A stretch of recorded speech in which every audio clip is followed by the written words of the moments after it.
All right, we're going. Tiyanna, Happy New Year. Jasper, Happy New Year. On another note, happy engagement. Thank you. Yeah. What's it been? A couple weeks? About 2-3 months, almost 3 months. Wait, what? Yeah, in 4 days, it'll be 3 months. Are you serious? Yeah. That's Where you been at? scary. I swear to you, I thought it was like 2-3 months ago. I mean, it's kind of on par with the times we're living in. One Right. was, What is a couple other months in between? I have no idea. But either way, okay. So 2-3 months in, congratulations. Thank you. Jasper, walk us through this. Through what? The hell I went through trying to do this thing? Oh, how much time do we have, Joe? We don't have enough. we did. Well, give me basics. Give me basics of how this all started. No. Let's lead up to it. Okay. Let's lead up to it. How did y'all meet? Mr. Buildwealth was doing a workshop at Bank of the West. Tiyanna. Yeah. Corporate quarters. Was this in San Francisco, Oakland, or this was San Ramon? San Ramon, okay. Yeah, so I was doing some work through Operation Hope, through Bank of the West. I was doing workshops for the staff. So I did a talk in San Francisco. I did LA. I went to Nebraska. And like, oh, we gotta get you out to San Ramon. I was like, bet. So I had been on the circuit, if you will, and one of Tiyanna's mentors, I knew her. Okay. Didn't know Tiyanna, but I knew Gina, and so Gina had never seen me present, and I was hyping it up like you're in for a treat, because once you see me present and talk about money, it just changes. It changes how you feel. It changes how you think. And I'm a one-man hype show, and so apparently I met Tiyanna right when I got there, but I don't remember shaking her hand. So I was the lead events person for this particular day, which we had Jasper facilitating, and my partner, who was also helping me plan everything, she knew Jasper and had requested he be our speaker for the day. So they were in a room talking, and I walk in the door and they're literally standing right in front of the door. And I walk in and Jasper and I lock eyes and I introduce myself, and then I go about my day. And then I guess afterwards I followed up with Jasper because I needed help with my 401k. Wink, wink. Wink, wink. Oh my, I need help with my 401k. Come check where my money is sitting. Are these accounts good, Mr. Money Man? Tell me. And honestly, Joe, so when I do these talks, man, like you're talking like maybe 40, 50 people. It's a big conference room, or it's the combined, it's a lot of people. And I'm always aware of who's in the audience. And I was always scoping out the talent. Yeah. Like Tiyanna was cute, and I was like, okay, she's cute. There's another girl. It was a few bodies in the room. Yeah. But that ain't got nothing to do with the fact that we here. It don't even matter. We here. Exactly. Can I tell a story? Can I tell a story though? Not if you go deter and do all these extra details that are not necessary. You got the ring. Can a brother live? I gotta relive the story. So I was in go mode, and Tiyanna was, again, initially, I'm gonna help her with a 401k. So I put her in the client category. Yep. And I had to make that distinction of I'm trying to holler, or I'm trying to make you a client. So I went with let's see if I can help her with a 401k. Sure. That's how I started. And then she literally, we had a great appointment. And at some point I was just like, I'm curious. Yep. And we didn't have any real follow-up after that initial meeting about her retirement. So I'm thinking, maybe she don't want to be a client. Like she's not following up with stuff and just kind of ghosting your boy. But I keep sending her emails, and I have all the emails saved in case, we ever had to prove this in a court of law. Like I was doing my part as an advisor, just following up accordingly, and I was getting the cold shoulder. Getting the cold shoulder because I was at the time applying to grad school. So like anything outside of that was non-existent and didn't matter. What was the window? So how far was, like, where were you in the process of going of like applying? Did you say applying to grad school? Yeah, so the first day we met was in August, and then I started my application like around that time in like October, November. Was like when the submission situation was gonna happen. Yeah. I think I like between when I submitted and like when I found out, I think I went like ghost to the world also, because I was just like, okay, don't know what's gonna happen here, but I need to find out before I move on with my whole life. Boy. Yeah. Woo. All right. And then and then I found out I got into grad school, and then it became time where it was like, okay, I'm moving now, so maybe I need to like, announce to my community, my network, that I'm peacing out. Yeah. And so made my little Facebook post because Facebook was the thing. And Jasper slid into my comment section with I don't know whether to be sad or happy, with like a sad face emoji. Oh. And I was like, oh, we got emojis in the comment section. Were you an emoji user like before? No, this is special. This was, and again, there were some other events leading up to this post, and it kind of started making sense. Like, this is why she's been dodging me. But again, I'm still curious. Yeah. I said, I might as well go for the home run here. The message was one thing, but the emoji solidified it, because I was like, I'm not really sad. I don't even know this girl. Like, I've seen her all of twice in the last 6 months. But I'm curious, Joe. I'm curious. Yeah, I love curiosity. Curiosity is great. So between the emoji and everything else, I was like, okay, I'm leaving. Let me like catch up with people, go have dinner, drinks, whatever, before I hit the road, Jack. Yeah. And so Jasper and I, on April 7th, we had our catch up, and the rest is history. Boy. So if you want to hear the story, Joe, listen to Love in the Black podcast. It's going to be episode number 3. It hasn't dropped yet, but we talk about a little bit of that story. Okay. Yeah. I'm interested to hear that story. You, when I briefly read, I think, one of the posts for the podcast, you talked about, I think I saw a picture where y'all might have been in Toronto. Did y'all take a picture in Toronto? Did.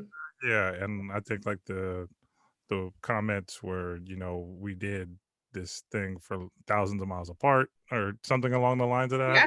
Yep. Because once April 7th happened, and we had like a summer fling, if you will.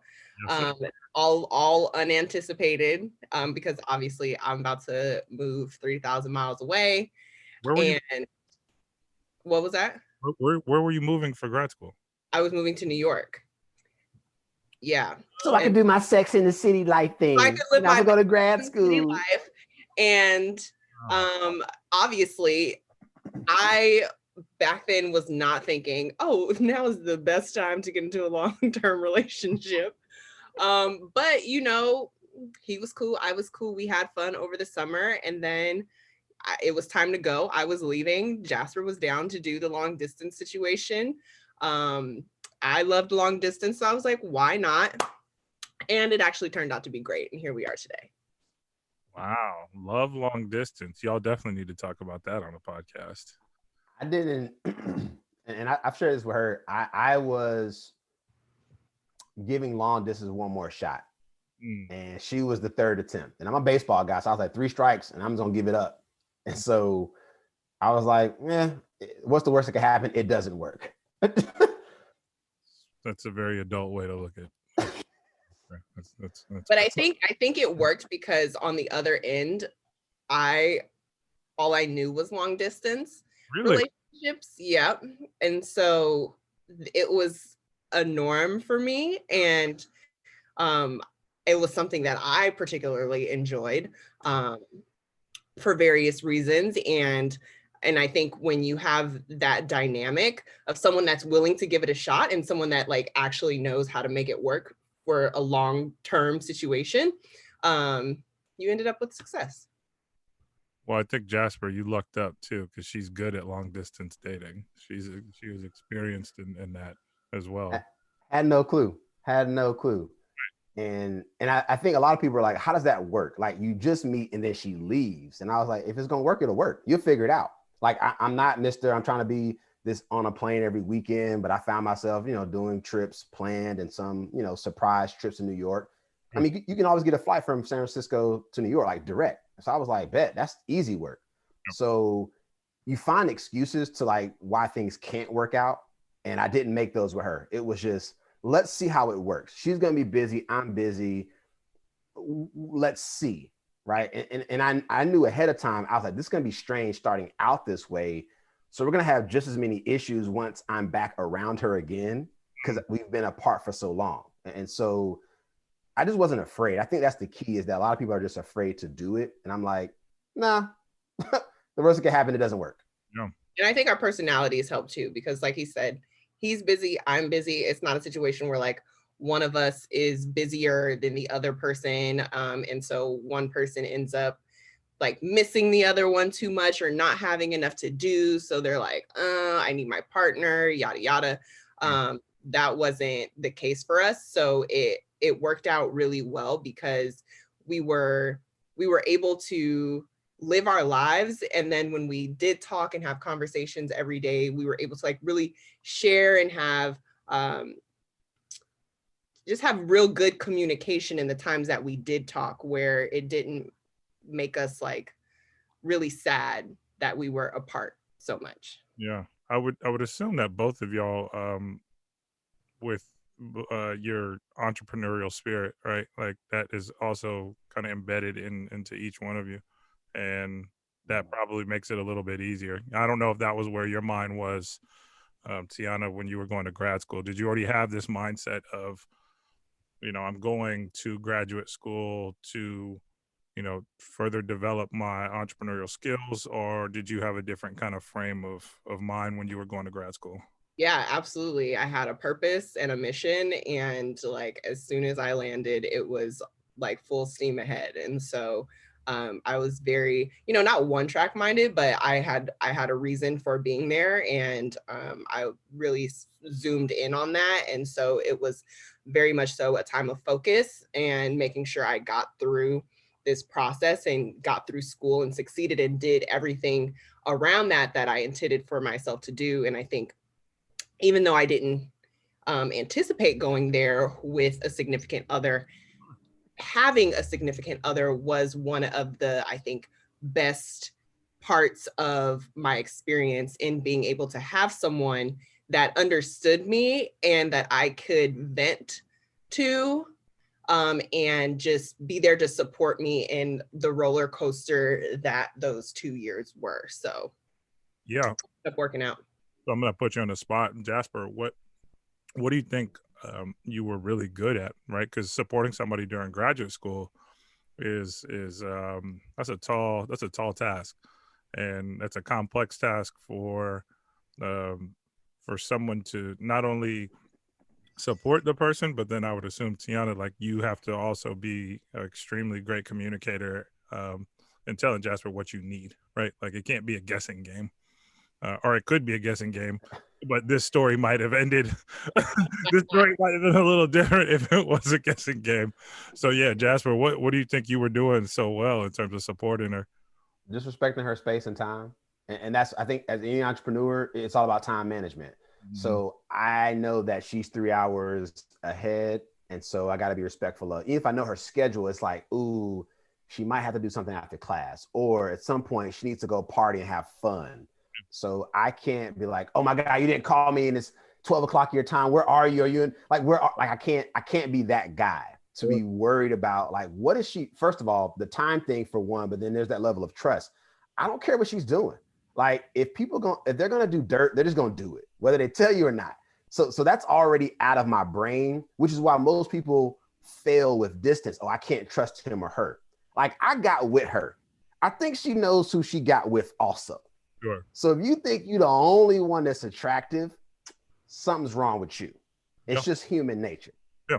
I know Tiyanna loves going to the club, and she'll always say, I love going to twerk. I'm like, but that's, I can't stop it, Joe. What like, I do is what I do. She's getting hyped right now, Joe. She's probably, I mean, but so I got to understand, like, I can't be that guy. Yeah. Like, as long as you ain't stripping, I'll be okay if you're at the club shaking your ass. Like, it's just, those are small things that I think some people just take like, oh, that's so disrespectful. No, she's a woman and she loves shaking her ass. Like, now, as long as she don't go home with people, that's all I care about. But it's up to her to tell me. So if I waste all that time worried about what she's doing, then I'm going to be a wreck. And so now I can't be productive. Like, I can't be of service to my clients because I'm so worried about, God, what's she doing right now? Let me text her. And some people are very anal about, like, I need to know what they're doing. And that causes a lot of stress. And so we kind of had that talk of like, yo, go do you. Yep. And when we link, if it's only for like 5 minutes, so be it. Did you have a good day? Is it a bad day? What's going on? It just text me. And so what we had to create, I came up with this great idea. Is so much stuff happens in our lives. And I said, yo, I'm gonna forget to tell you something. So when we talk, I don't want it to be, we're just talking because we're trying to check the box of, oh, I called them today. I texted them today. Right. So I created this thing called For Later. And it was a simple text message. It started out, I will put for later, whatever I was going to tell you. Because I know I'm going to forget.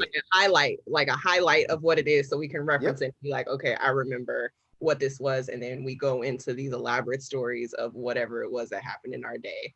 Yep. No matter what it was. And so then it graduated to, from For Later, it was just 4L. And to this day, we still do it where we're so busy. I'm going to forget to tell you about this crazy ass client story.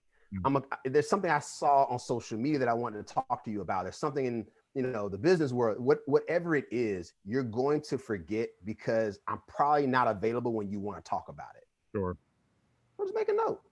So when we catch up, forget this, how was your day? Girl, let me tell you about this shit I heard today. Like, sometimes we wouldn't even check in. It was just tell the story. And I'm like, she knows what's going on. I mean, that's one of that really reminds me, that tool reminds me of something that when I say that I'm researching in therapeutic practices, right? The use of text messages and text boxes and Zoom chats with teletherapy, right? That's one of the benefits. If I'm seeing a client and they have something that's going on at the moment, then they're able to text, right? And kind of put it out there.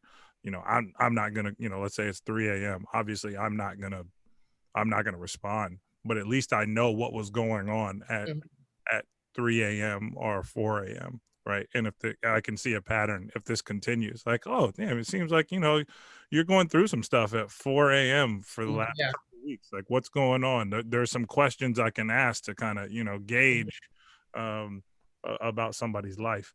But I think that's a great idea. I mean, just and very much in line with y'all lifestyle and so like creativity, right? Because you're like, yo, I need to tell you this. I have to tell you this story, or I have to tell you about this idea, whatever it may be. So you come back from grad school and you move back to the Bay. Yes. Okay, move back to the Bay. That's home for you.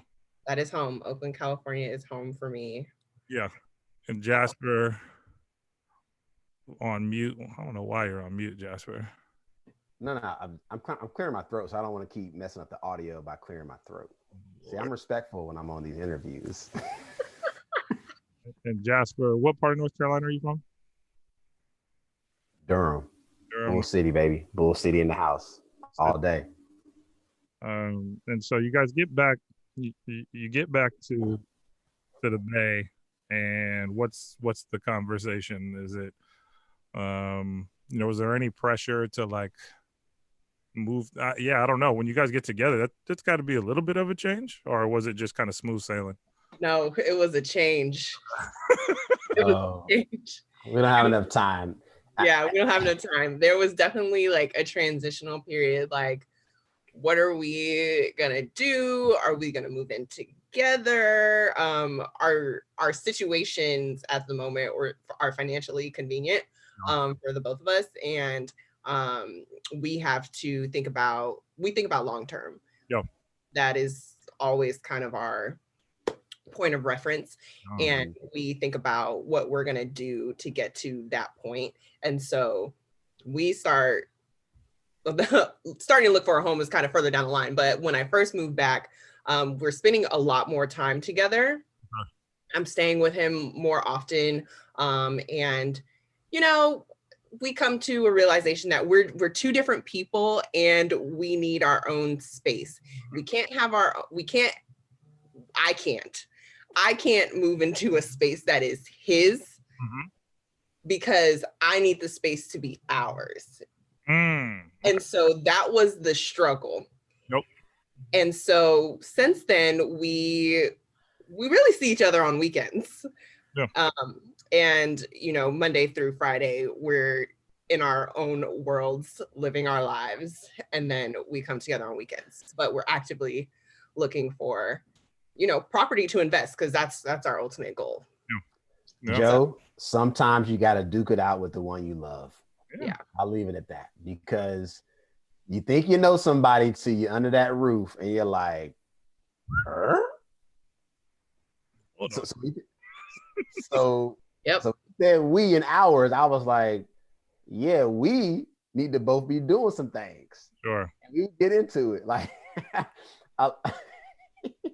we would get into it. I want to tell him the yoga mat story, but we're gonna leave all the specific stories for the wandering minds.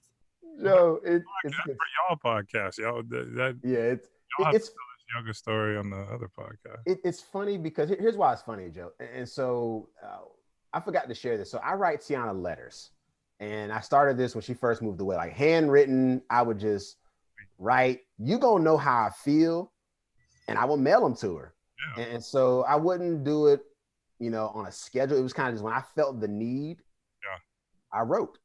And so I spaced them out quite a bit recently, but she got or grew accustomed to like, here's what's going on in my brain. Yeah. I know what I might do will piss you off and blah, blah, blah. I said, but you will never have to guess with me. Yeah. And I think when you're in a relationship, you probably should communicate a little bit better, because any issue that comes up is because you didn't share something with me, or I misunderstood what you were doing because you didn't tell me. So all I saw was what or how you acted. So therefore I responded. And so we had to learn, you know, how each other like needs to be loved. And so I introduced Tiyanna to the love languages when we first started dating. And I just think all that shit was like a joke until I learned about it. And, you know, I crashed and burned in a lot of relationships. So with Tiyanna, I was like, I need to know how she needs to be loved off gate. Yeah. Now, funny thing about it, and she's already smiling, motherfucker keep changing. Like we did it a year apart. The shit keeps changing on me, which is you're evolving as a human being and an adult. So it's not, I'm not upset about it, but now I got to change my agenda because. And he mad because he stayed the same. He real consistent with how he needs to be loved. So but I'm making it easy for her, Joe. I'm making it easy. I'm making it easy for her because I am the same guy. I still do the same stuff. And the test proves that Jasper is who he says he is. He's not lying. And then this motherfucker takes a test and it's all different. And I'm like, well, I guess I'm gonna keep having to guess. I don't know, man. Just maybe give it some time. Maybe you'll change. Maybe you'll change in the next. No, right. I won't, Joe. I'm taking a test for the last. Never say never. Yeah, you never allow your chakras to open to change, man. Yeah, you never know, man. Something might change, and you know, something might happen. I mean, I know y'all are talking about the property, and once y'all, you know, maybe something happens. I'm not saying it's gonna happen, Jasper, but you never know. So right. What? Yeah. So I'm a little fascinated with this, Jasper. What made you? Was it the relationships or? What made you so open? Because that's a really writing how you're feeling to someone. Again, following up, that is highly therapeutic, and that is not something that I think most people, specifically most men, are not are maybe comfortable doing, see it as something that's important. Yeah. Yeah. So It, where did you get that from? it was, I should probably stop lying to these women because these relationships keep going to shit because it's something I'm not doing. And Mm, whether I've been at fault or not, I was like, fuck this. mm, This one right here, if it's going to work, she can't say, I didn't know. yep. And I heard that a lot about, I didn't know why you did this or that. It was always something that I was doing. And the woman was never confessing. And I said, you know what? I'm going to be the one that shares openly. I'm going to do something different. I'm going to be the one that's going to share. So if shit hit the fan, I'm going to tell the whole world, this motherfucker knew how I felt. I didn't get the same courtesy. So it was almost like I've been in trouble so much Yep. because it's, oh, you did this, you did that. I was like, I'm just going to tell you what I'm doing. Yep. So then I will sleep well at night knowing that I kept it 100. Sure. Because most of these people out here who are having issues with their relationships, they're not keeping it 100. But that's what they want, right? They want that reciprocity, but Mm, you're not giving it. So yep. how do you expect to receive it if you're not giving it? And I don't expect her to write letters, and she's written a few, but I don't expect, that's not her thing. Sure. I'm doing this for me, and you just happen to be a beneficiary of me doing this because I'm showing you that, one, I'm growing the fuck up. Yep. Two, I at some point, I know it's not about me, but I got to at least let you know where I stand and hope that you come along for this journey and you'll have supreme clarity. Because that's why I hear most people who break up, oh, I didn't know they were doing this. Why didn't you ask? Why Yeah. didn't you ask? So I'm taking that responsibility off your plate of knowing I know exactly what he's thinking. No, no, I completely agree. I think there's a lot of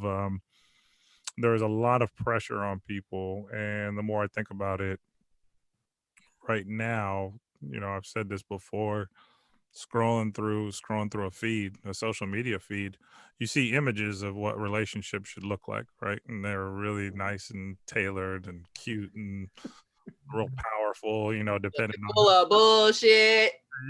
and they don't look real, they're staged. And so yeah, I do think people at the end of the day they want something, but maybe don't necessarily understand the complexity of a relationship.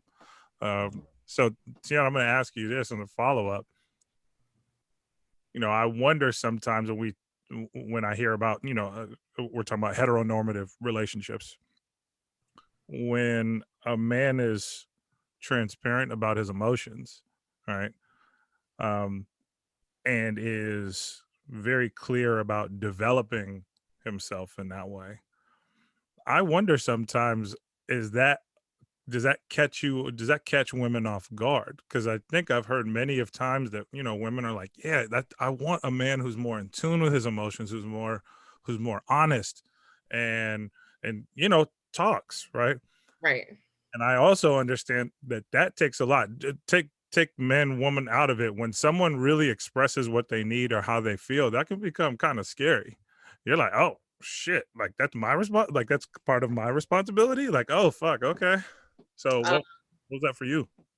it for me, it's not scary because I think something that makes Jasper and I's relationship work is we are both good communicators. Mhm. And I think we came into the relationship individually as good communicators. And so the fact that I don't have to pry things out of him Yeah. is healthy to me. It takes a burden off of my shoulders of having to figure this mystical creature out, Mm. who is already so complex and a lot to deal with. The last thing that I need is, if anything is going wrong, to have to figure out what is going on in his head. And so I think the fact that we came into this very open, willing to share, I think the way our conversations go when we were separated, our four laters, really, we have engaging conversations about the things that happen throughout our day and how they make us feel and what triggers us and what we want to change and yada yada. And it's a part of like the entrepreneur in us as well. And so I think just because of who we are, for me personally, the open communication and flow does not scare me. It's what I need. It's what I want, and what I hope to continue for us to always have open flow of communication. Because again, you see in a lot of relationships, that's one of the main reasons that shit goes left, whether it's you're communicating about each other or things that you would like to enter your relationship or whatever the case may be, creating any type of veil of information where it starts to put a layer of mistrust. That's when things go left, and I think I would have issues, but that's not the case for Jasper and I. How we communicate is different sometimes, and that can be challenging at times, but we're 4+ years in here at this point, and so he's had an opportunity to learn how I communicate. I know how he communicates. Yes, it evolves, but at the core of it is very much so the same. And yeah, so it's not frightening to me. It's definitely, I think, a benefit to our relationship and a reason why we continue to grow. Things are not perfect at all times, but the fact that we are always willing to talk things through and figure it out and express ourselves, but also hear out the other person and try to figure out where we can meet in the middle in certain situations is what I want and what I expect from a partner.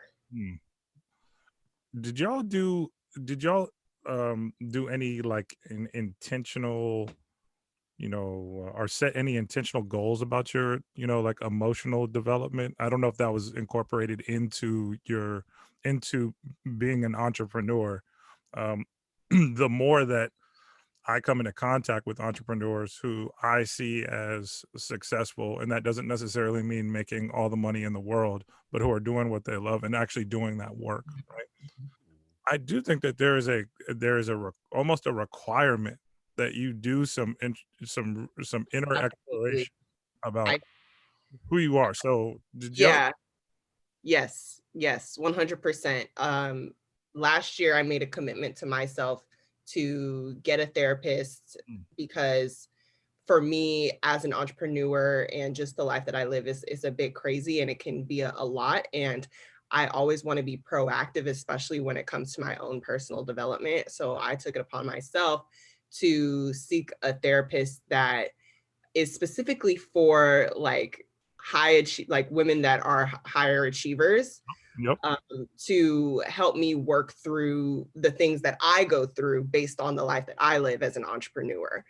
And I think utilizing the tools that I get from that help me overall in life, including in my relationship with another entrepreneur. And so there's definitely a level that I felt like where I'm going kind of at this next stage in my career and life, that I needed to take that stance to get that professional help of someone to talk to that is a professional, because we do live in a very social media centric society where everyone, whenever you have a problem, you want to turn to the internet, you want to tell all your business online, you want people to feel sorry for you, blah, blah, blah, blah, blah. And you're looking for this validation from people that don't have the credentials to be able to help you in any way, shape, or form. And that's not me. When I have something going on, I don't want to turn to social media and rant about every single fuck up that's happening in my life. I want to turn to someone that can give me tools to fix the problem. Yeah. So that was something that I did for myself last year and continuing to do into this year, just to better myself, period. And I know that from that, it will better everything around me. Yeah. What about you? I did the same thing. So last year, I've been pretty open for a number of reasons, just because of life experiences. So I haven't had any trouble sharing stuff anymore. But there's a group that a friend of mine started. It's called the Golden Rhinos, and so we meet once a month. The last Monday of the month. It's all men of color. Oh, great. And we just started talking. Like, it's literally a group therapy thing. And I was showing up every last Monday was a treat. And I told Tiyanna about it. And I told her, I was like, I'm going to make the investment and get my own personal therapist. And so I've identified who I want to serve as that role. And so we've been in talks now kind of going forward, because my fear is, to Tiyanna's point, you got to get ahead of this stuff. Like, I'm going to be a big fucking deal. Like, Mr. Buildwealth will be a household name. And if I don't get shit under wraps now, it doesn't get easier. And I think watching successful people in my life, it's scary to see them like fall. And I'm like, there wasn't one person in your camp who told you you needed all these people. And it's worth the investment. And a lot of times we feel like, I do the social media thing because it's the convenient thing. It's like, that's just scratching the surface. Yeah. And so I, like Tiyanna said, I need somebody who knows me, knows what I'm trying to do, who may have seen a little bit of what I do online, and then will understand like, yo, I know what you're going to need. And I have been focused on building my personal team in a number of realms, right? The emotional side, the business side. And you got to have this core group of people around you who are really going to be down with you. And it almost needs to happen before you blow up, because after you've blown up and now you're trying to pick up the pieces, shit is rough because you've missed the part of life when it would have been easy to work on yourself. But now you're so important and so famous, you got to almost do that backslide. And I was telling Tiyanna, I've been watching the Tiger Woods documentary on HBO, and that's exactly what happened. You missed all these critical points in your life as a young person. And so now as an adult with a gazillion dollars in your bank account and you're famous, now you've got to unpack all that stuff. And it came out in his life. And it happens to a lot of great people, because certain things should be worked on at certain times of your life. And there's no like perfect way to live your life, but it's certain things you may have experienced or worked on at a younger age. So into adulthood, it's not as a challenge. You know, you don't fall off the plateau because nobody ever told you you're a scumbag. Like, so, and you got to face your demons, man. People, they can't look inside. You can't look yourself in the mirror and smile. A lot of people hate who they are, hate their lives, hate their family, their spouse, their kids. I mean, people are just harboring these feelings. And I'm like, when are you going to let it out? Because I feel great when I let it out, whether it's talking to somebody, going to exercise. And what I see is people just keep internalizing all these feelings. And I'm like, you're going to explode. Yeah. So I exploded like 8 years ago. And I was like, yeah, I'm never doing that shit again. Right. No, man. And I think it really takes, it takes those relationships with others who have done that work, and then sharing what that work has done for them. Right. Because it's, I think it is, I think we've all been in a place before where we've been in kind of a rut, and we recognized that there wasn't something right. We couldn't really identify it. But as we got around, maybe we lost something, but we definitely changed I think we all have changed our relationships in some way, shape, or form, with people who are more expressive, are more open about their struggles, right? And recognizing that. And I really do appreciate y'all talking about this so openly as a couple, because one, that says a lot about y'all. But I like that y'all mentioned that you sought out counseling therapists who understood what you were doing in life and what your passions were. And, I think it's a complicated, again, it's a very complicated thing to identify a therapist. And I would say specifically, in our situation, identifying a therapist as a person of color, right? Because within the medical system, it can be really difficult to walk in to a room with someone who you don't feel truly understands your day-to-day, right? Absolutely. And then the day-to-day, on top of being a person of color, being an entrepreneur, right? And like you said, Tiyanna, someone who is looking to achieve, like a high achiever, right? Similar, like when my therapist now is perfect. He's a black male, which is the first time I've ever had a black male therapist. But it's really fitting that I'm in a social work program, so I get to discuss methodology and theory while I'm also legit venting, right, or talking and working through some things. But it's a different experience, and I don't know if I could have that same experience, right, with someone else at this point in time, right. Before, I had a white male therapist, and the I would say the only reason why that worked out is the first time I went to go see him, straight out of the gate, I don't know what it's like to be you. That's what his words were. Like, I don't know what it's like to be you. I can't fathom it. And I was like, well, shit, I walked into the right office because you're being honest with me, right? It's not, in my mind, it's not necessarily being about being black or white or whatever. It's being honest and having a trustworthy relationship and acknowledging what you what you don't know. Yeah. And one of my missions is I pursue mental health, not only for myself but as a practitioner, is breaking down this stigma, right? Breaking down this idea that therapists are have like superpowers. Like, Right. we might be more empathetic. We might be able to feel and read the room, and that's fine. That's not specific to therapists, though. Right. There are many people who can do that, but we're not. Yeah, like, it's all human. We're all human beings. Yes. I think when one is looking for therapy, it's different for everyone. Some people need therapy because they are suffering with like extreme depression and have to go through that, or any type of other trauma. I specifically, like I said, took a proactive measure. Sure, I go through bouts of depression, etc., just like everybody else. But my main focus was ensuring that I was providing myself with tools. And going through that process, I started looking for a therapist early 2020, before pandemic hit. And, using Google searches, whatever, to see who was in my area. And then the pandemic hit, and it was like, okay, well, here's a whole nother life we're being thrown into. But as I think it sucked that I didn't already have a therapist, because all that 2020 needed therapy. Okay. And it got to a point where I was like, whoa, gonna blow. Let me get back on this situation of trying to find one. And a friend of mine pointed me in the direction of therapy for Black girls, which provides a directory. And so I was able to, one, find a directory that gave me a fuller list of Black practitioners versus Google and having to go through a myriad of pictures and go and see, who's the Black one that can help me.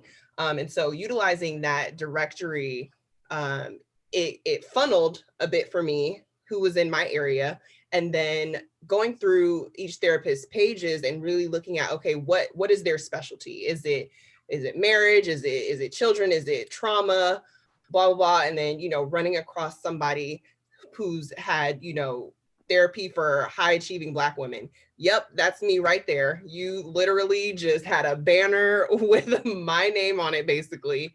And she has ended up being great. And because my goal is to learn tools to better myself and deal with situations, like, she's really helping me learn myself in different ways. And because of, I guess, my personality types, what triggers me and how to deal with said triggers so that I can take weight off of myself and be able to continue through life in a positive and healthy way.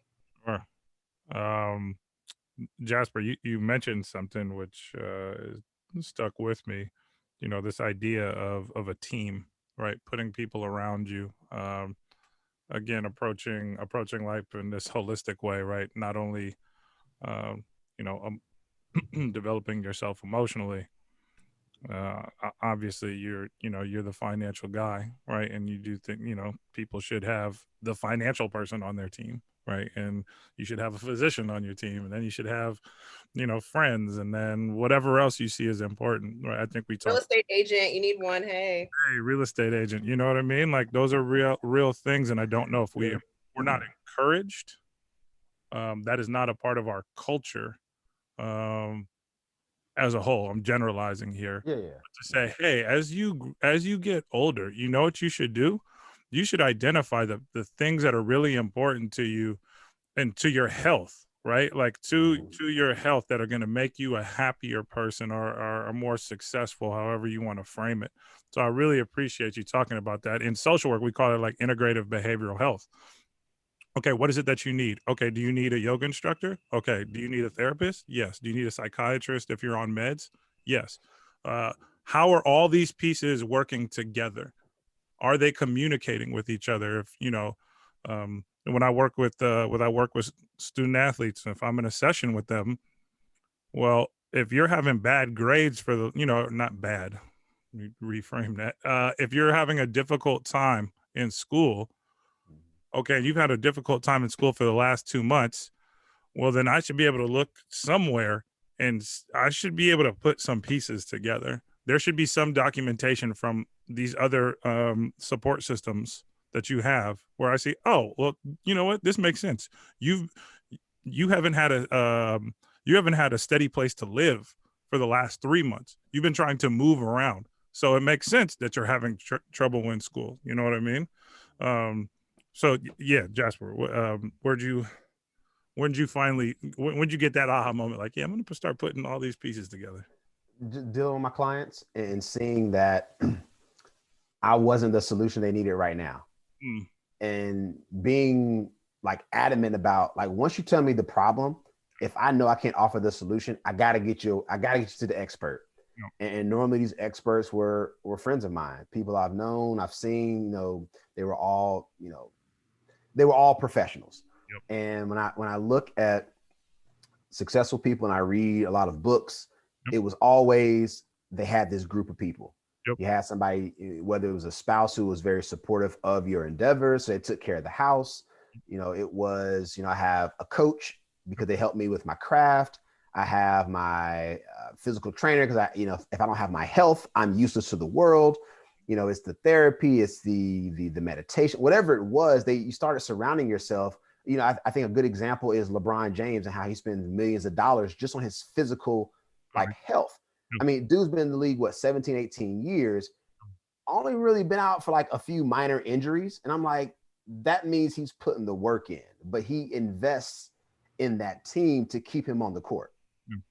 Yeah. So I think we can take that type of a lifestyle, and granted, it's not going to be millions, but maybe it's hundreds that I spend over the span of a year. Yep. You can't do everything at once. And so for a lot of people, they think of it as a cost. And it's all about how you think, right? I got to pay more money. And I'm like, no. It's an investment. Yeah. Look at what you're going to receive by way of a return on you using this money for this. And I talk to people about what we spend their money on. I'm thinking, was that helpful?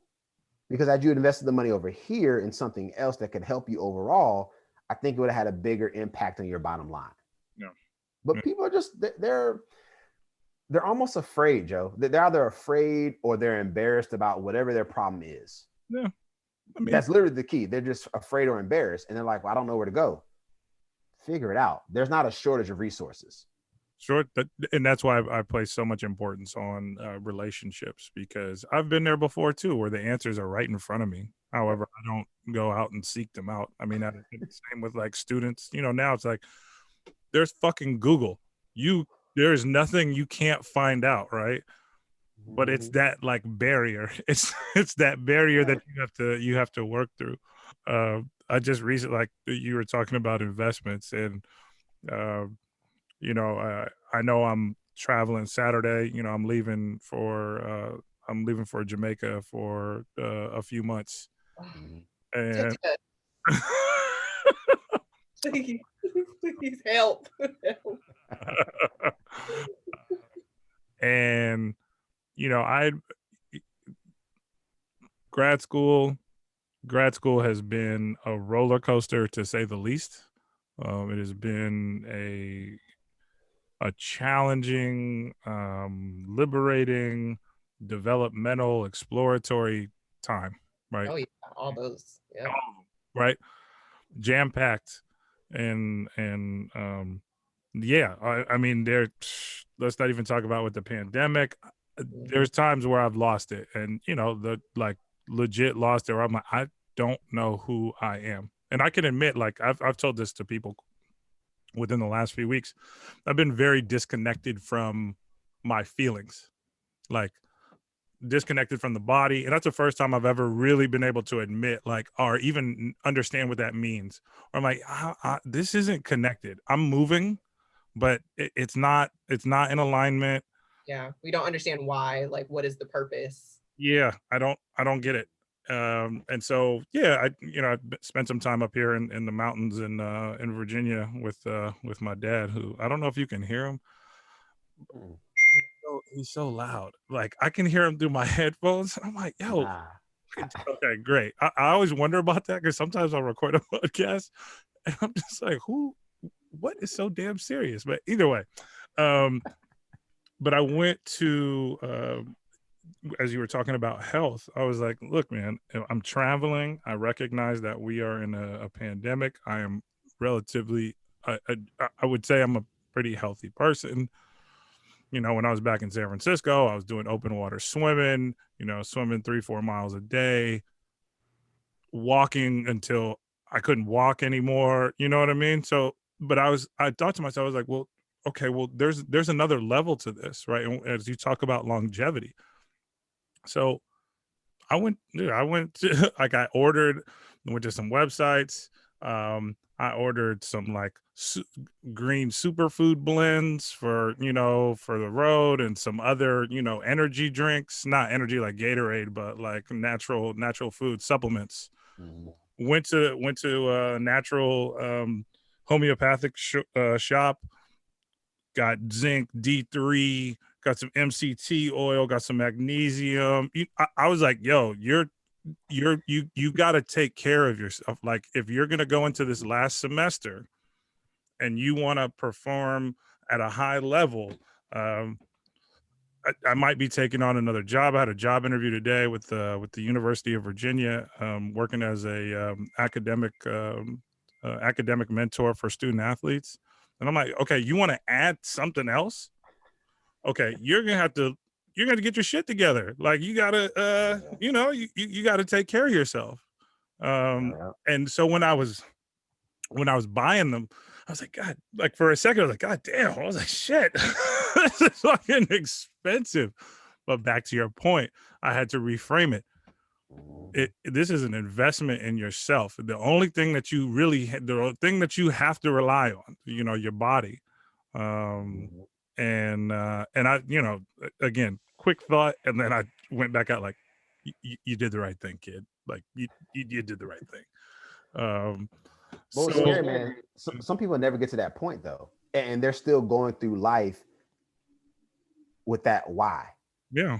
Answer the fucking question, and you'll get past it. But they just keep, well, why does it happen? What did you do? No. What happened in the world? So we keep sitting on this. I don't understand. I can't figure it out. You're an adult. Grow the fuck up. Get some self-realization and get your shit together. And that's easy. That's easier said than done. But sure. That's how my mind works, and a lot of how Jasper mind works. And so, like, we're just very like get it together. But you have to have some level of self-internalization and want to improve in order to even recognize, wow, I'm out of my body. This is not connecting. So to even want to figure out what you need to do to fix it. Sure. No, absolutely. Let's talk about this damn podcast, because that's exciting. I'm, as I think I'm close to like 40 episodes, and I'm learning so much. And I think this is one of the coolest things you could ever do. And Jasper and I were talking about, I guess, this process that he was going through when thinking about the podcast, and that initial thought of like, well, everyone has a fucking podcast, and it's like, no, they don't. And even if they do, who gives a shit? It's yours. Right. I thought that was so dope. I thought it was so dope that y'all are able to come together, because that is not only is it going to highlight y'all talent as communicators, right?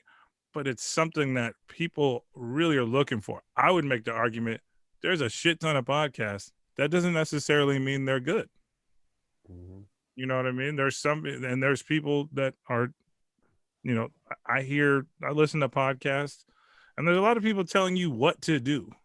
Like, this is what you need to. It's like, nah, well, how about we just kind of explore and just talk naturally? And that's what I see y'all do. Y'all are very natural in communicating with each other.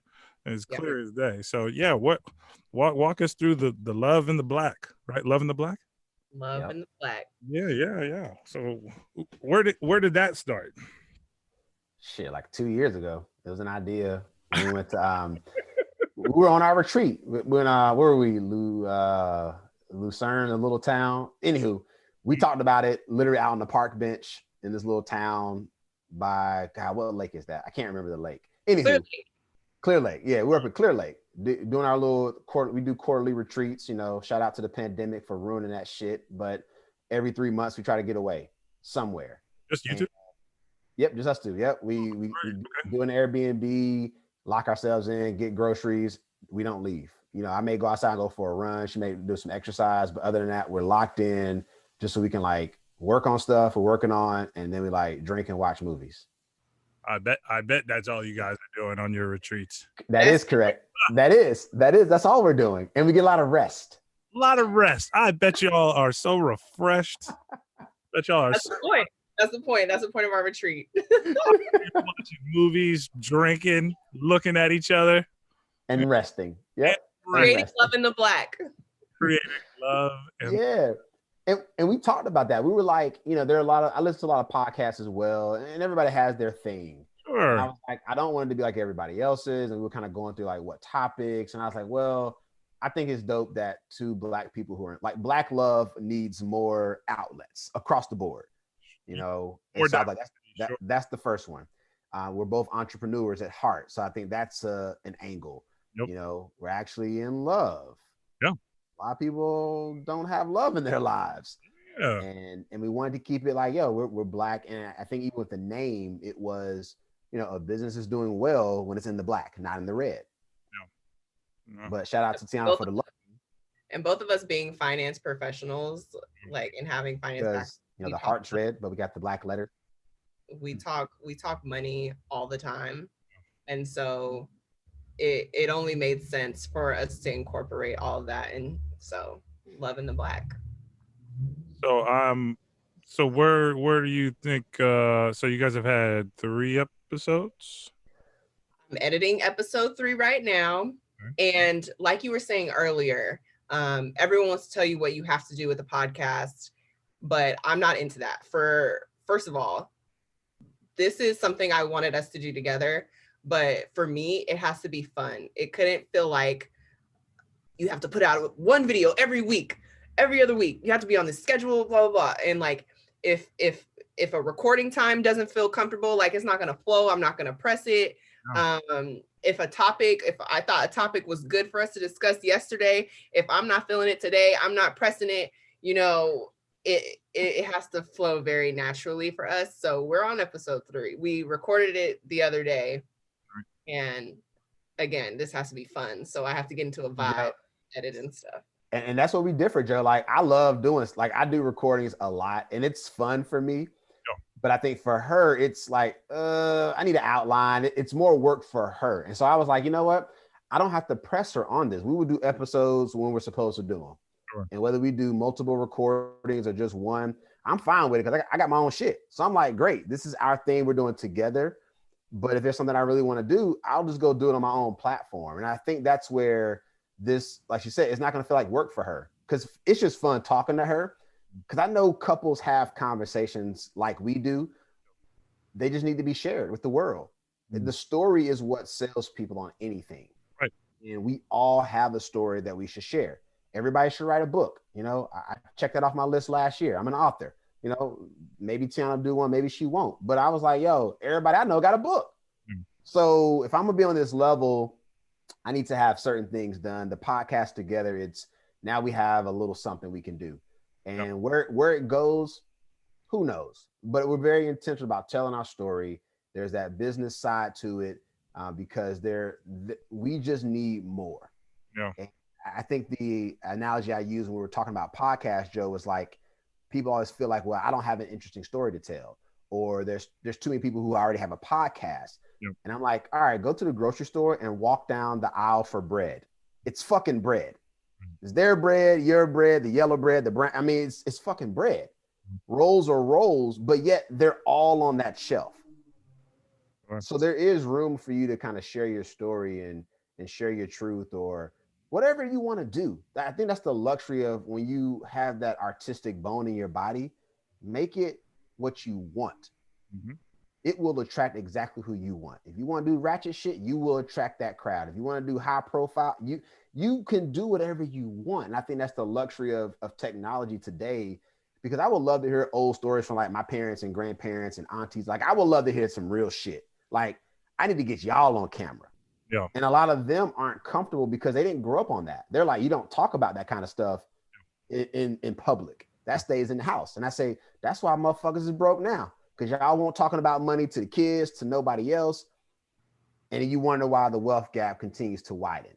So maybe sharing our story helps some couple who's also, entrepreneurial. Maybe not both, but maybe you understand your partner a little bit better because they're an entrepreneur. They're not waiting on the 9 to 5, the steady check. Yes, we can all go get jobs and they have their place, but it takes a certain person to really understand the entrepreneurial mindset. Sure. And also we hope that, because we're not married, we just got engaged. So also just sharing our evolution at these different stages, when we get married, when we have kids, when we move into wherever we're going to move, like, or just our journey along with just, being entrepreneurs, having businesses, everything else that we go through on the day-to-day. How do we keep it together, but then also continue to nourish our own relationship so that our love and money can stay in the black Sure. for a long time to come. I think Because just being in love doesn't pay the bills, man. There's some bullshit. They've been selling us this dream. Just being in love, fuck that. Y'all gonna be in love and broke as hell or out on the street corner. Yeah, I mean, I think we have. There are communities, and I would say specifically with Black communities. And every culture has something different, but there has been such a yearning to have a family, to be connected, that people are willing to sacrifice so much. And I try to be careful when I think, when I see people that are searching for a relationship, because it's so apparent. I mean, it is so apparent. I talk to, on both sides. Yeah. There's so many people looking for validation and they don't want to admit that they're lonely. I mean, I can only speak on behalf of, my experience, but, I know friends, who are women who are in like text threads that, when I hear the stories about the text thread, I'm like, Jesus, good Lord. Like, this is crazy. Like, this is the societal pressure that we're talking about. Like you don't have she was telling me there was like an update, like where somebody legit was like, oh, everyone go through and update us on your relationship status.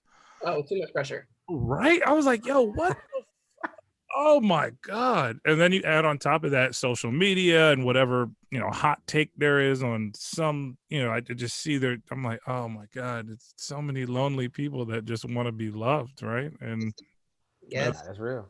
I think, go but ahead. here's the thing, Joe. But what are you willing to do? I had the same friends, right? We're all early mid 30s, successful, educated, got a little money, may have a house or two. What do you want? Because there's something that you haven't been willing to do, which is why you're in this situation. I have a lot of dynamic friends, and they're like, like you said, I'm lonely. I'm like, so what are you not doing?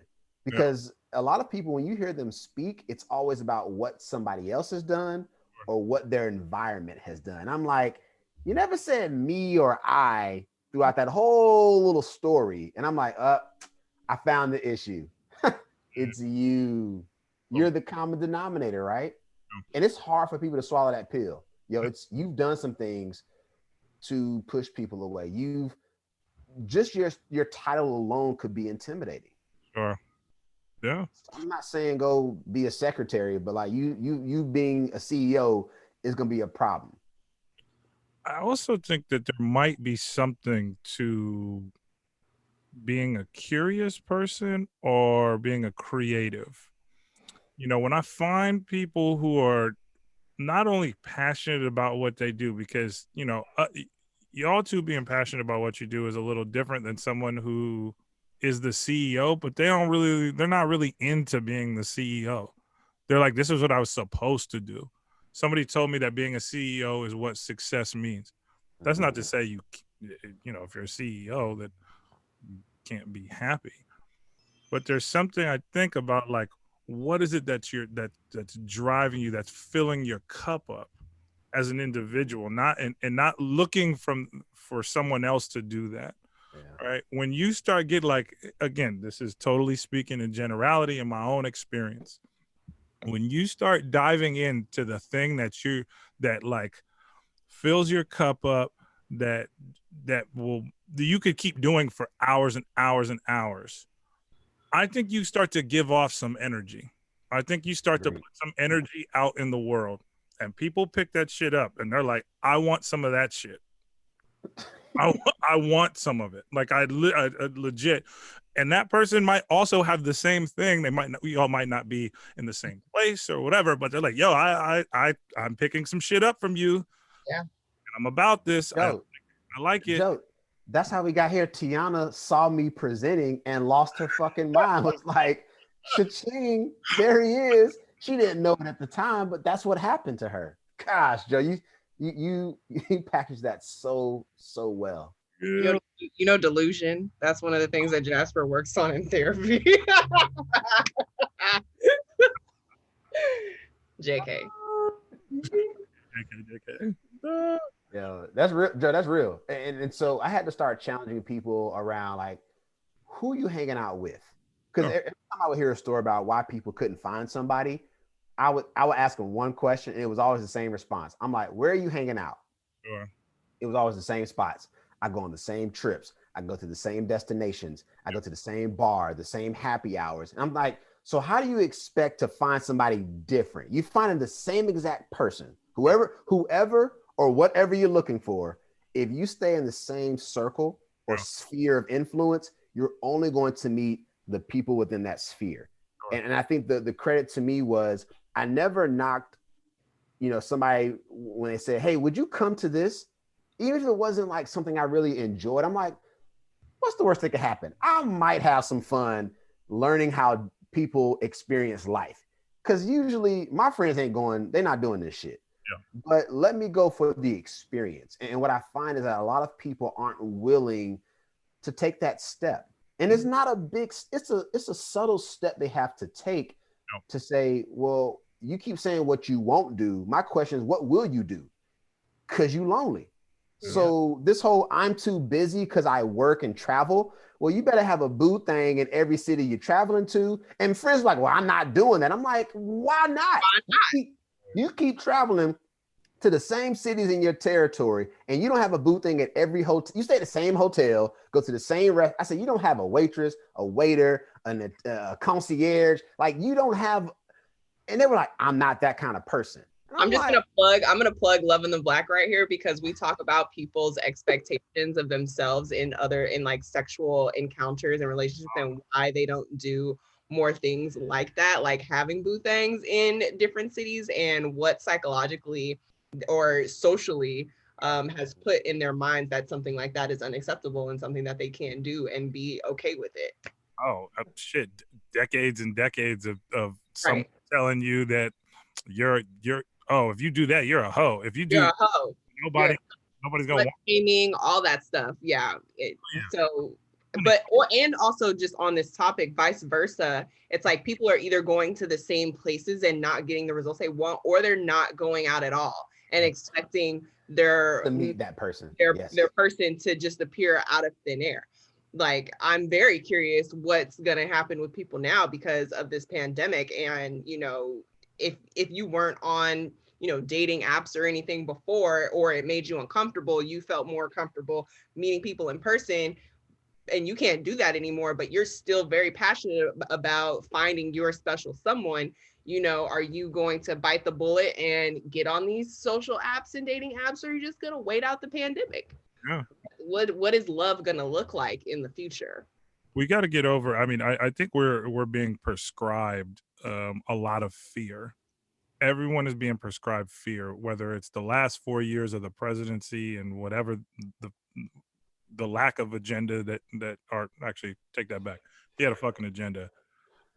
Wasn't for everyone.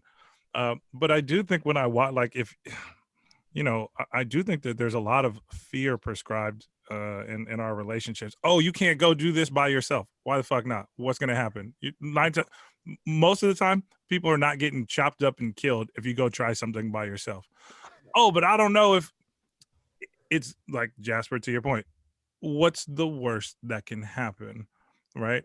Oh, I don't know if I'm able to. It's this fear of I would make the argument, rejection. Nobody really, we all don't like, no one likes to be rejected. Okay. That's a, I hate to speak in absolutes, but nobody really likes to feel rejected, whether it's super small or on a grand scale. Nobody wants to hear like, I don't want you. When somebody says, you're like, damn. All right. Well, now the more comfortable you get with that, I mean, that's one thing I say that more with like when I'm joking around with guys, with my male friends. Yeah. I was like, that's one of the best things about being a dude. You've been told no your entire life. So, that is the exact point that I have had with my female friends. Yeah. Like, we go out, and I told them, I said, I go out with a bulletproof vest with SWAT gear. I'm going to get shot down. Somebody's gonna cut me.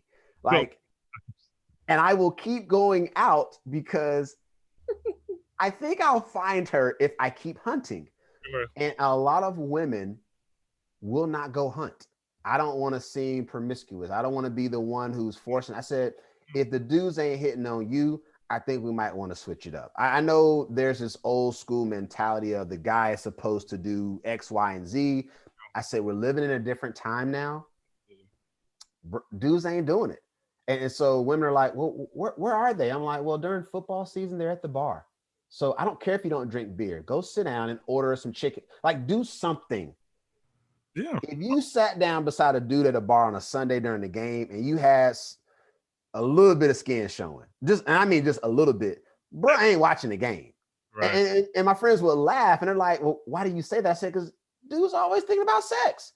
I'm not saying you're giving them any, but you gotta look, men think a certain way. It's very linear. We're not that complicated. What you got to get what you want. or to both of your points, you keep going to the same sports bar to pick up dudes. Maybe it's time to switch sports bar. Maybe not even go to the sports bar. Go to a museum. Go somewhere. I need people to think about the things that they actually enjoy doing, right, and like find that. Like, Jasper and I found each other in a place where we were both working, you know, and talking about money. Yeah, that's it. That's pretty unique. I mean, look, I don't know if you guys know it or not, but this is what y'all have not even done, but how y'all met and how you all are proceeding with this relationship is unique. And I hope y'all recognize that. And this is me saying this is like, it's not gratitude, but I hope y'all reflect on that because y'all got something that's really cool. And I'm grateful. I'm grateful that I'm able to see this on Zoom. I can pick this shit up on Zoom. Not to say I know everything, you know what I mean? I know y'all have that, but I tried to remember this throughout the conversation. Jasper, when you started talking briefly in the conversation about how y'all met. Like immediately, Tiyanna just started grinning, like full on grin. I'm like, yo, look, it's so apparent. Look at this shit. And just again, it goes not only because both of y'all are entrepreneurs, but your communication style and your honesty, but yeah, more specifically, the way that y'all have been flexible with each other. right? That's not common. That's really not common. Yeah, that I don't know. It's not. Feminist life is not a part of either of our lives, No. and I think that just continues to flow through in all aspects. Yeah. I think the one thing we both agree on is that we know what we want. That's it. Like, we're very clear. Like, here's what I can stand for. Here's what I can't. Yeah. And when we have an issue, we have it out. Like any healthy relationship should. Like, yo, you better tell me. Like, I can't sit and try to pull it out of you. No. But here's what I can and cannot deal with. And I think we've had some of those conversations where I'm like, it's not going to end. Like, you don't quit when it gets rough unless you want to. No. You know, so I think some of these issues are very minor, but we tend to focus on the 20% and it fucks off the 80. And I've always been the 80-20 guy. Like, 20%, I can't change her. Sure. I'm not going to try to change her. I've given up trying. Like, it's just, I got to deal with this shit. And I can deal with her 20%. Because other ones, she wouldn't have gotten a ring if I couldn't deal with the 20%. And it is what it is. I wonder. And he wouldn't have got a yes if I couldn't deal with his 20%. Right? I was about to say, Tiyanna, you definitely don't come across as the person who's saying yes just to do it. Like, definitely not. Yeah, like, I don't get. Why don't you get up? Right. Yeah. Let's have a quick conversation over here in the corner. Yeah, it seems like y'all might I don't know. This is speculation, but it seems like y'all might actually kind of love like y'all have fallen in love with the things that you don't necessarily like about the other person or that are challenging. You're like challenge, maybe. Like, God damn it. But I think we push each other. Yeah. I think because we push each other to be better, I think that's something that is continues to pull me into the relationship. I think because having a partner that challenges me, like as an equal, Jasper's like one of the first people that I've dated that I really feel like is an equal and helps me elevate. It pushes me to be a better person versus me having to him being dependent on me to help him be a better person. Like, I don't have to pull him along on the journey to success. It's not a hard sell to come win and make all this money and go travel and have amazing lives. It's not hard. So yeah, and on that same note, Joe, for her, and people ask me, they're like, what's different about her? I was like, I didn't have to explain who I was. She got it.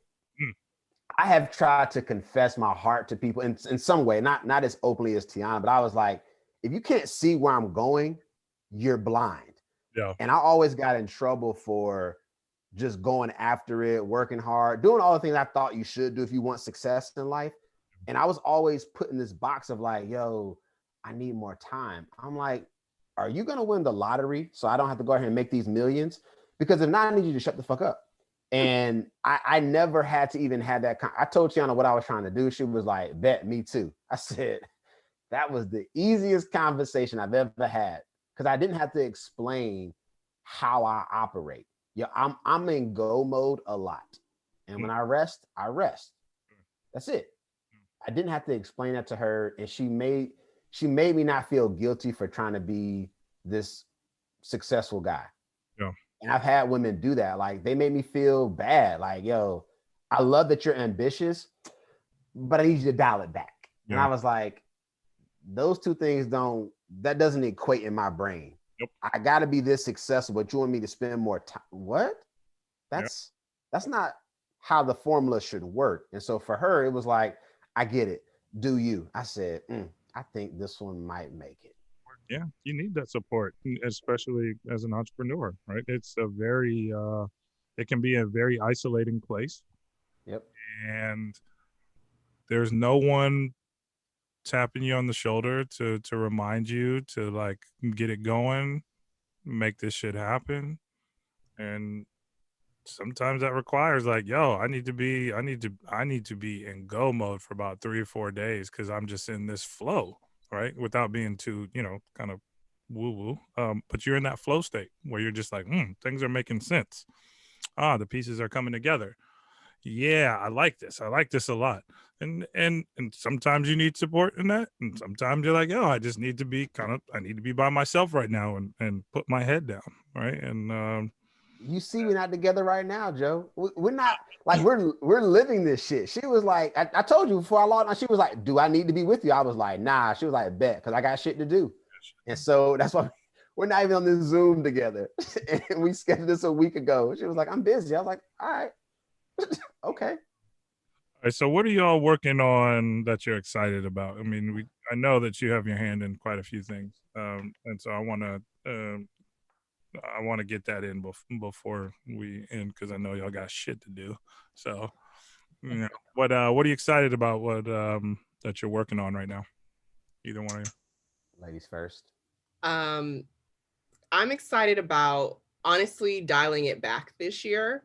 That was one of the things that I put into motion because I feel like last year, because it was such a hot ass mess, I was overcompensating, trying to make it out of last year with something. Like, I need so many wins because this year is a hot ass mess. And this year I felt overwhelmed from that and made a conscious decision to just dial it back a little, to live in the moments that I have currently. So for me, planning this wedding, whatever that's going to look like, I really have become dedicated to enjoying engagement, because I think this process looks very different than I think what either of us may have thought it would look like in our earlier younger selves.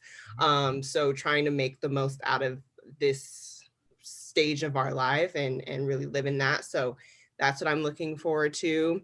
On the real estate side, I've dove more into my real estate business. And for me, being a well-rounded individual, not just being able to sell someone a house, but I have a larger goal of being a developer. So diving more into like construction and building and learning that side of the real estate industry is something that I have committed myself to this year. So I'm looking forward to that. And along that process, hopefully Jasper and I finding, investment properties and starting our real estate portfolio. And then just continuing to work on myself and my business. Y'all can follow me on Instagram at Urban Developer. And Tiyanna Long is my personal urban developer. I work in the realms of real estate and cannabis and business development. So all of those things kind of mixed up into one, but keeping it simple at the same time, got to relax a little bit. Yo, how the fuck is that simple? Like what? Like I mean, it makes sense. It makes sense to her. It makes all the sense in the world to her. So for me, I'll say first off, Tiyanna and I wrote down what we want to get accomplished this year during our hike over Christmas break. Okay. Took a hike. So we sat down and kind of wrote down what we will accomplish this year. And I think that's good that we did that together, because we all have, individual things we want to accomplish also.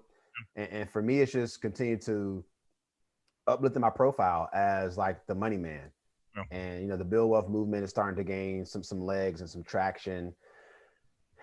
It's just, it's growing, we're getting close to Black History Month. And so I've booked a couple of speaking engagements, and I'm also trying to get ahead of like Juneteenth. I think that's going to be another big time for like Black businesses is, June, and being mindful that I need to always be prepared for these 2 months well in advance. Yep. Part of what I've been working to do is continue to make Mr. Buildwealth a household name. Yep. When people, when they look at financial gurus or experts, is usually not a Black person, and they're usually not a young Black person. And you have some people in various sectors like real estate and cryptocurrency and things like that. But I almost don't want to be like the specialist, because that's our problem. We keep thinking that building wealth is about one thing, and then we neglect all the other parts of the plan. Sure. But keep harping this message of tell me your plan and just make it make sense to me, because I understand the language of money and a lot of people don't. And I really want to get them to open up to say, you know what, let me take a look at this a little bit deeper. So for me, it's continue to push the agenda forward. You know, it's challenging work, but like you said, Joe, I wake up every day and I literally tell myself, whose life am I going to change today? Like every day I'm like, somebody probably should have hit me up yesterday. And I just haven't called them. I haven't DM'd them. I haven't texted them. And so I almost take it as a daily challenge of like, there's somebody else that I have not called or hit up or reached out to or responded to a LinkedIn request. And I'm just continue to be open to having these conversations, because I am all about, and this is my new tagline going forward, is I'm working to disrupt generational poverty. That's not one specific product. That's not one specific service. That is a life's mission. And I think it's a compelling kind of, it's catchy, right? Because we talk about building wealth and generational wealth and legacy. We ain't doing none of that shit. So let me just call out what it is. You're perpetuating generational poverty by the dumb shit you're doing, or the stuff you didn't even know you should be considering. Sure. And I'm trying to find out what is it for you? Because most people aren't coming from substantial wealth, so they don't know what it's like to hand or receive money from a parent or grandparent or whoever. We're not accustomed to this lifestyle. So we have people who are like, I don't know what to do. But you talk about what you want to do for your kids and your family and all that. So it's going to take some action. We have to get off of this hope, wish, and prayer model, because if you don't take any action, all the hope and wishing and praying is not going to get it done. No, look, man, I think it's been a long process, and for sure this has been something that I've struggled with, but you have definitely been consistent in your messaging, and I know for sure it's on its way. I'm getting, I definitely think about you when I'm making some of my decisions. What would Jasper do? Yeah, what? I'm just thinking about a conversation. I mean, Jasper and I have had conversations, and I think that was similar tones that he's sharing now. And yeah, one of the things that I've done in school is identifying who those people are that I need on my team, right? Because I'm preaching that to so many other people, and I'm like, oh yeah, okay, now it's becoming clear. Now, during school, I can't, like, it's fucking chaos. Like I can't, I mean, I was just like, yep, this isn't it right now, but I know it's on its way, right? And when talking to Jasper, it's in the process, right? Jasper, I talked to two people, or I shared your contact information with two people, and we've had that conversation. I think that's again part of the process, right? It's, oh yeah, this guy's doing great work. Okay, I'm starting to see these things connect. All right. So yeah, the work you're doing is essential, and I think it's even more interesting to hear you talk about generational wealth and breaking generational poverty, right? Those cycles. And I'm trying to do the same thing with trauma. I'm trying to break generational cycles of trauma. How do we address that within communities of color who have continued to be traumatized, and aren't given the space, or don't have the access or the resources to process those traumas, or feel like they can do it with someone who knows how to listen, right? And so yeah, this is very hopeful, right? Conversations like this make me hopeful. And then listening to you, I had man, I connected about 4 to 5 things like 3 days ago when I was thinking about the podcast. And when you just talked about developing and getting into that side, there's some stuff I'm not going to share it with y'all now, because there's definitely some stuff that I see that I'd like to talk with y'all about. Because I think there's some cool possibilities bringing in y'all expertise in not only cannabis, real estate, uh, financial planning, mental health. I think that there's some real cool things that can happen, and yeah, I'm You started. know where to find us, Joe. Yeah. I know. When I come up for air after this damn semester is over. Yeah, I'm starting to. I'll give you a hint. I'm starting to dive more into plant-based assisted therapies, and really diving into psilocybin and some other ones. And one of the larger conversations that's happening, which is again hopeful, is that the education piece to communities of color about these substances that historically have, and this yeah, I would say currently are identified as white, right? Yep. Really look at the origins of a lot of these substances, they're very much indigenous. And I was talking to a friend of mine because, funny enough, again, when you talk about that energy, I've been talking a lot about the research and the clinical trials that are out right now, and and how it can be so beneficial, not only through my own experiences, but again, clinical research that's out there. He hit me up and he's like, "Yo, I heard you talking about mushroom assisted therapy one time, and like I just wanted to know a little bit more about it." I was like, "Oh, okay, cool. Like what, what did you want to know?" And he didn't know where to go with the conversation, but it just dawned on me. He was like, "Okay, it's happening. You're curious. Yeah. You're Yeah. curious about something, and it's not detrimental. It's like, nope, you're just curious about something that can help you." So yeah, I'm super excited for what the future may bring, and I'm really grateful that y'all are doing this podcast. And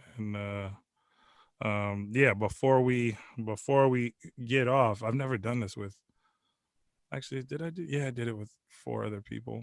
But before we leave, I want y'all to reflect on something that you're in love with, or you love. And I feel like this is a fucking layup right now, but anyway. So something that you're in love with, or something or someone who you love. Go first, Jasper. Ladies first. No, I said go first. Because you're gonna base your answer off my answer, which is what I No. was going to do. You go first. Something that I'm in love with. I'm not going to state the obvious. You're supposed to say the obvious. No. She don't love me like that, Joe. She don't love me like that. I am currently in love with my exploration of the development field. There are not many female developers, and Black female developers at that. And so really diving into just this realm of construction and understanding foundation variations and wood configurations, like the whole situation, it makes me drool. I'm really into it, and it is becoming like really it gives me energy. It's energizing to me. And I love that. I love to be energized by something that I'm learning, because that doesn't happen all the time. And so that is something that I'm currently loving, in love with. Yeah. I'm in love with the journey I'm on. And every day I wake up, I'm like, I got another day to enjoy it. I got somebody to enjoy it with who's very close to me. And everything that happens in my life, I'm like, it's part of the story. The good, the bad, the ugly. And I'm in love with the fact that I keep waking up and I got another day to fight. Love that. Well, can't wait to see y'all at some point in the future. I mean, not We'll have a party at 201 again at someday. someday. We got new games. Yeah, we gotta do something. But yeah, thanks again for doing this. I'll grab all of your socials and information, so I can put it in the kind of show notes. And Okay. Thank you, Joe. We appreciate you. Thank you for having us. Thank you for thinking of us. of course. Yeah, man. All right, cool. And enjoy your time. If I don't talk to you before you head out, man, enjoy your time on the island. And I'm expecting you to have a little more color the next time I see you or see a photo of you. Yeah, I should probably have a little bit more of that. All right. All right, I'll see you guys later. All right.